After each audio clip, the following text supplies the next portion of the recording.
You're listening to Carbon Removal Newsroom, a weekly show about current events in the world of carbon removal, from technology and innovation to policymaking and job growth. Brought to you by Nori, the carbon removal marketplace. Well, everyone, welcome to the March 2nd, 2023 Carbon Removal Newsroom. Today we're focusing on science, and I'm happy to welcome Holly Jean Buck, Assistant Professor of Environment and Sustainability at the University of Buffalo, pinch hitting for Jane today. Hi, Holly. Hello. And then we have Shannon Valley, paleoceanography and marine biogeochemistry researcher, who is currently a AAAS Science and Technology Policy Fellow at USAID. Shannon, welcome. Glad to be back. And as always, Radhika, Head of Supply and Methodology here at Nori. So today we're going to talk a little bit about blue carbon. Blue carbon has emerged as a popular climate solution with offset marketplaces at Vera and Gold Standard, and Salesforce and the World Economic Forum teaming up to announce their own blue carbon credit framework at COP27 last year. Blue carbon crediting usually means protecting ecosystems like mangrove forests, seagrass beds, and salt marshes.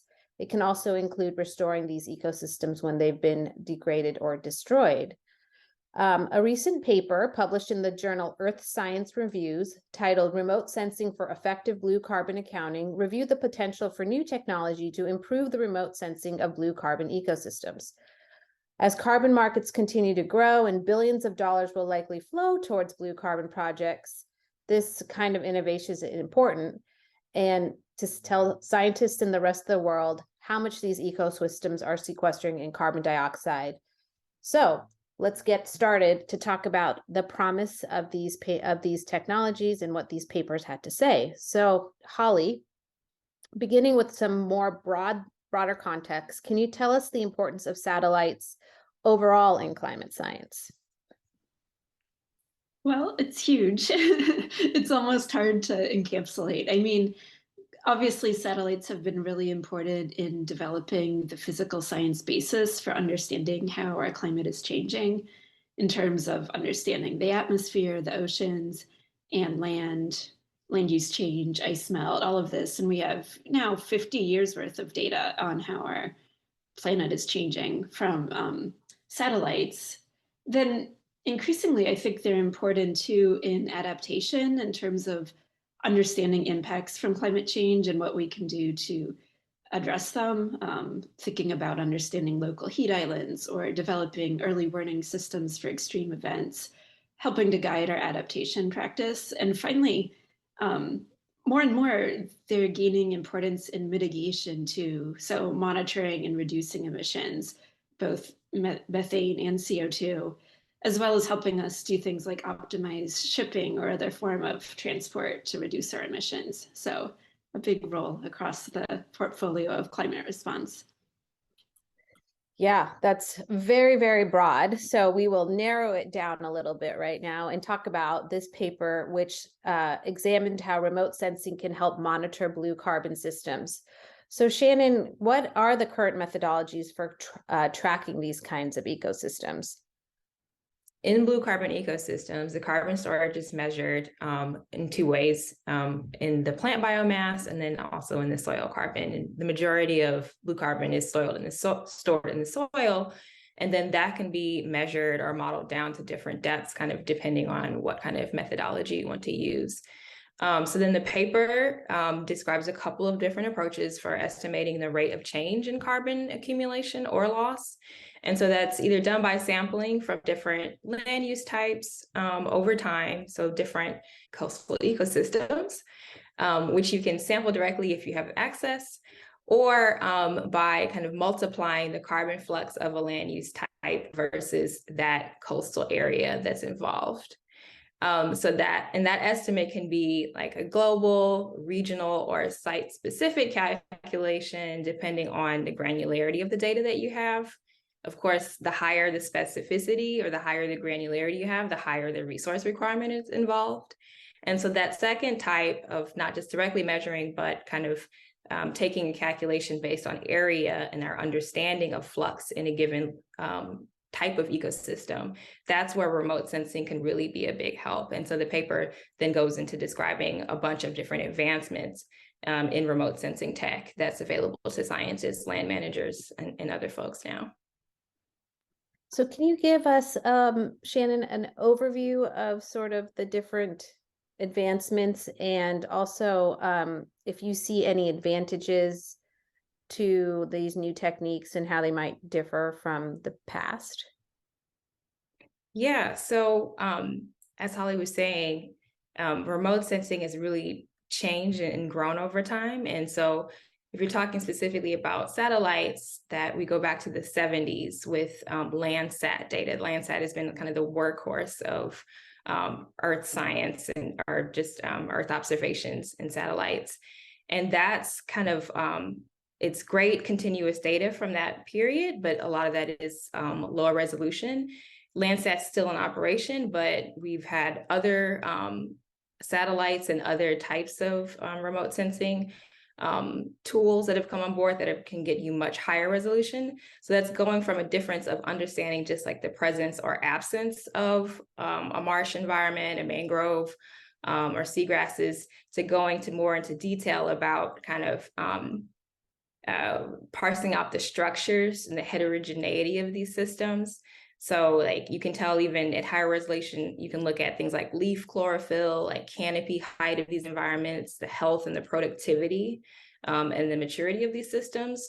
So that's something that, you know, for maybe greenhouse gas accounting at a national level is too detailed, but it's great for monitoring stocks if you want to include them in the carbon market, for example. They also talk about innovations to the analytical side of things, including machine learning, different techniques of combining data from both passive sensors and what they call active sensors, those that are using like LiDAR and radar, that help again kind of get to more of the differences in the structure and the densities of these different ecosystems.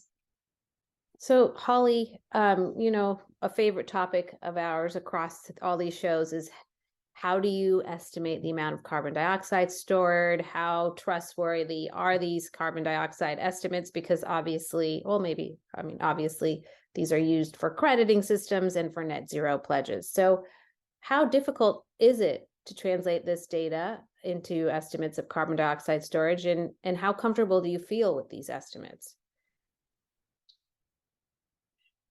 So the short answer is it's getting easier all the time because of machine learning to translate the data from the satellites into estimates.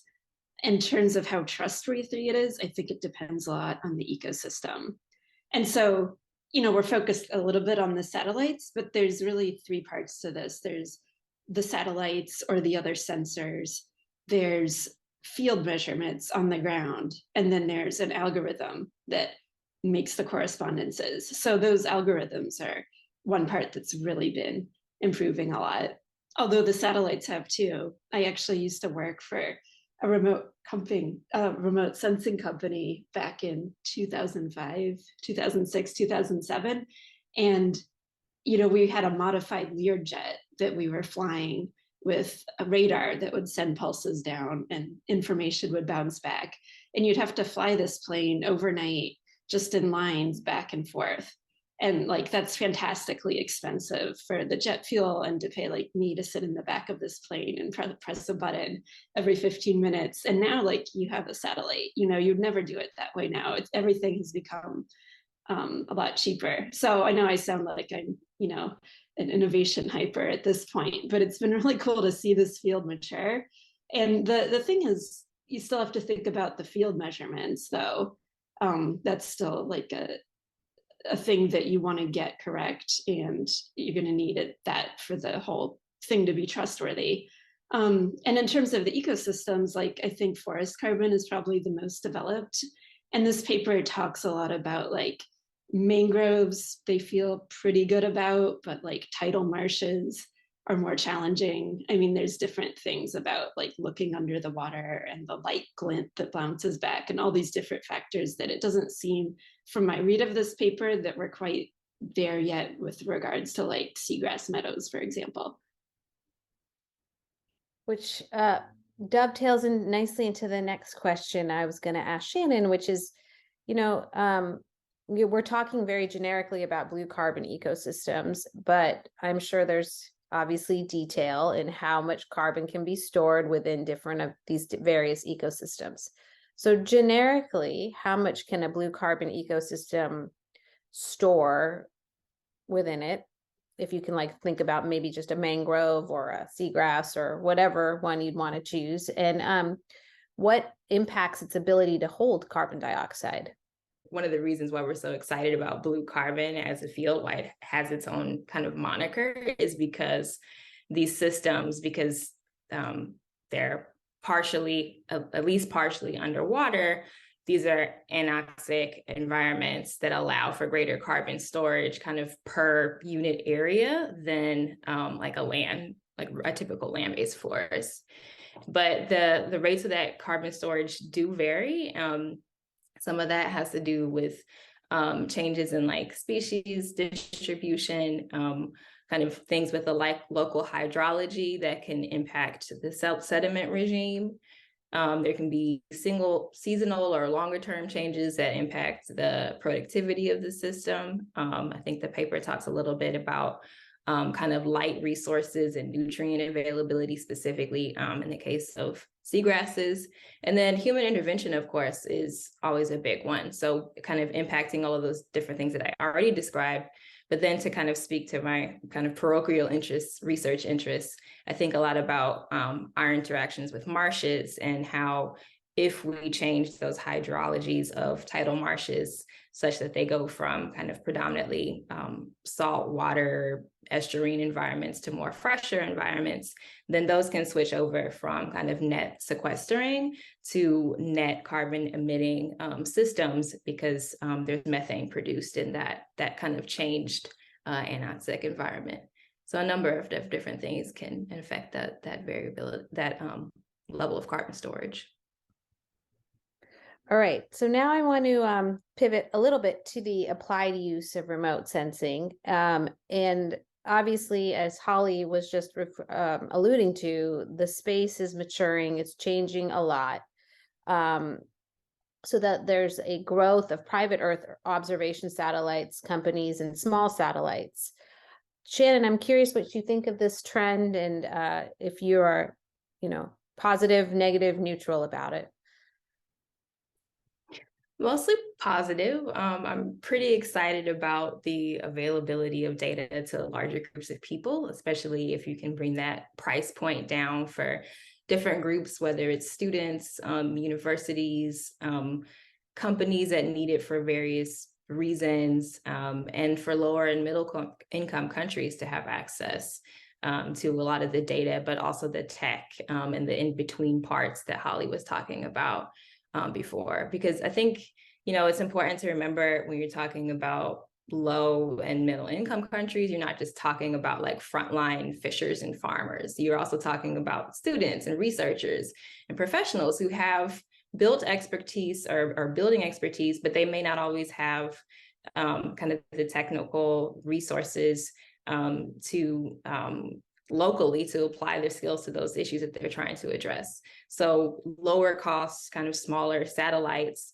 and data can help kind of bring down those barriers of access to allow folks to get involved in that space from where they are, not have to contribute to type of brain drain and so on.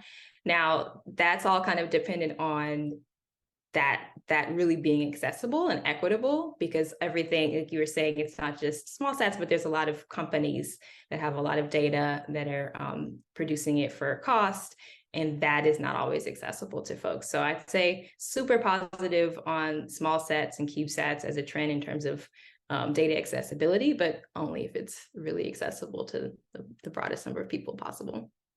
Yeah, just by coincidence, today on the front page of the New York Times, there was a headline that said the Hubble telescope is being disrupted by these small satellites because they're encroaching on its pictures, which, talk about unintended consequences. It's fast. That's kind of I found that interesting. Yeah, that's not the kind of small stats I was thinking about, but yeah, I know what you mean. Yeah, it's just you never know. There is a lot of clutter out there. That's true. There's That's a lot of clutter.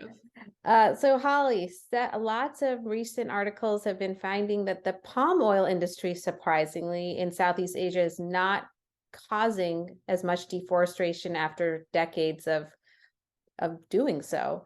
It's mainly being discovered through satellite data. So what is the implication of the improved monitoring of potentially destructive industries? And is it in the same vein as what Shannon said was time out, like more data is just good news for us overall? More data is good. I think in the palm oil situation, I mean, they also had a pathway to kind of put pressure and take action once they had the data. So that's the thing. Like, we have these cool initiatives and platforms coming online, like Climate Trace, which uses satellites plus other sensors to give an accounting of emissions, or Carbon Mapper, which is a nonprofit organization and program collaboration with Planet and the state of California and JPL and some other universities and NGOs. It's really cool. They'll be able to pinpoint specific CO2 point source and methane emissions. But I think sometimes in the tech world, we get so excited by the data that we don't put enough attention on, like, who's going to be able to use this data to do what.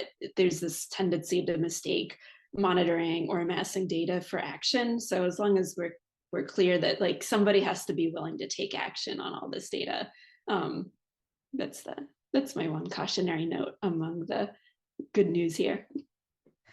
Well, I mean, the flip side was there was some bad news as about satellite data, in the sense that countries who have less ability to access satellite data, their flooding estimates were way under, and the US has accurate estimates because it's been using satellites.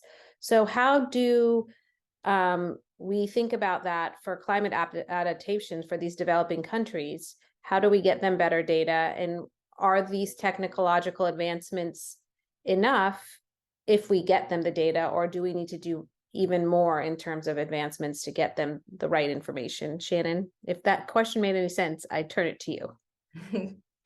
No, it definitely makes sense. I think you know where I'm going to go with this too, is yeah. So actually the report was saying that, like, it's not the satellites, it's these, some of the other tools, like Holly was saying.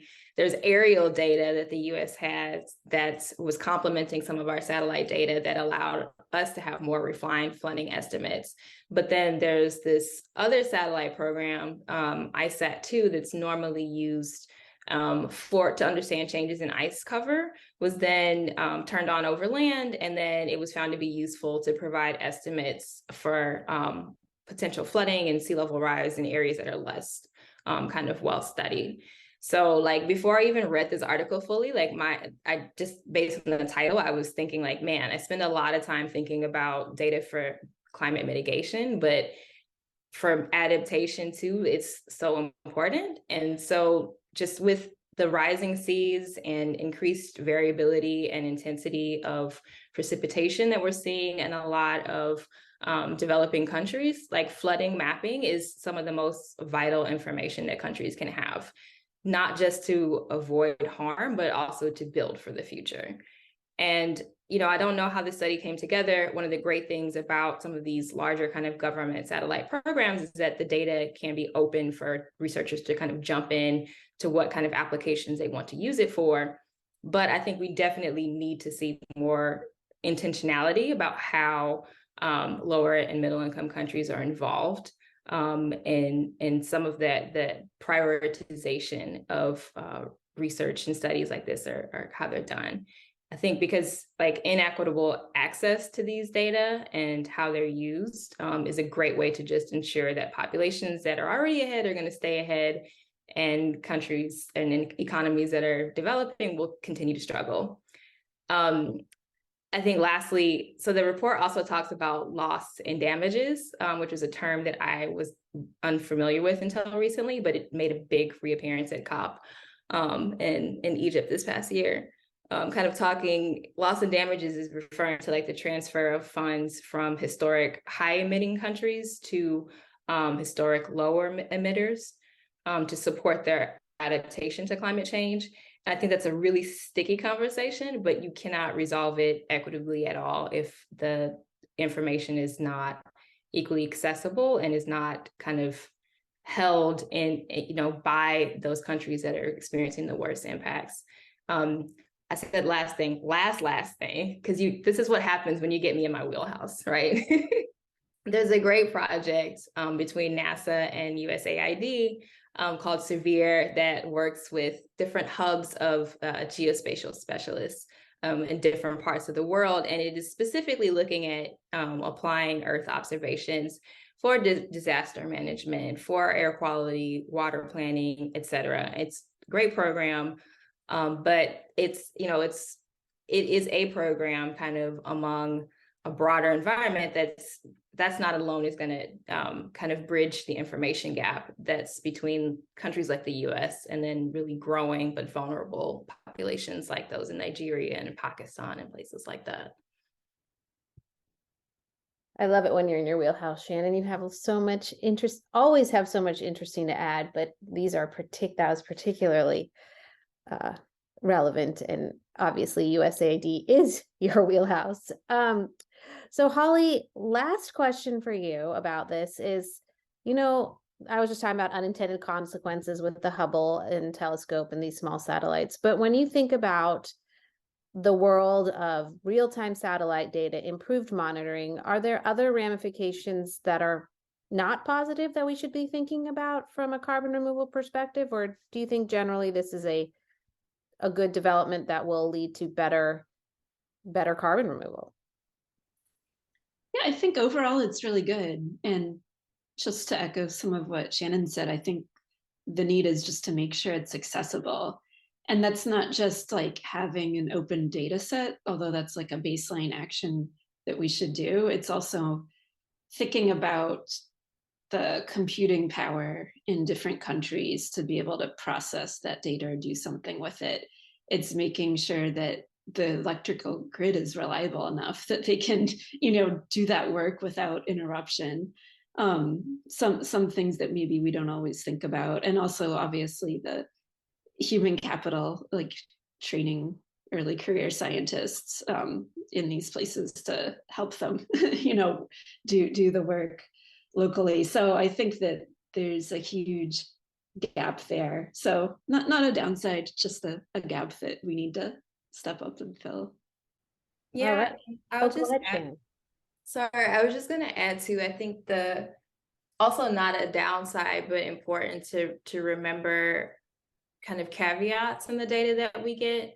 So I know that, for example, like there is increasing usage of remote sensing for like emissions and even point source emissions, but some of those algorithms are kind of based on like a lot of machine learning and a lot of AI in other sectors. It's based on like training it over a certain kind of set. And so if you're looking, for example, at like emissions from a certain type of land use change or a certain type of agricultural practice, if that set is trained kind of based in one area or one set of countries, that may not look the same for other places too. So I think it's just kind of a caveat and thing to be aware of when you're kind of looking at those data to understand kind of what is that model kind of trained on and kind of what could be missing there is an important thing to keep in mind and to continue research and expansion into in the future. Yeah, I think that's a good caveat for the CDR industry in general, right? Like models, satellite data, it all is so very ecosystem specific and land use specific and soil specific. Anyway, I will be ending with some good news today. So oftentimes within the environmental justice community, and I think within like society generally, there's maybe mixed feelings about some of the different environmental regulations that have been put forward, having both positive and negative impacts. I think of like NEPA as an example of maybe preventing housing, or SEPA, preventing affordable housing in places. However, this week, I want to celebrate the 50th anniversary of the Endangered Species Act, because it has been a relative success. It has saved 227 species from extinction, and 110 have made what we call remarkable recoveries, like the bald eagle, the American alligator, and the humpback whale. It hasn't been as favorable to all types of species, but it's always nice to celebrate the return of some iconic U.S. animals, and I am happy that the Endangered Species Act was able to do that within the U.S. at least. With that, I am going to say thank you to Shannon. As always, we are so happy you're able to join us every month. And Holly, so appreciate you coming for the second time this month. We'll talk to you next week as well, and we will see you next time.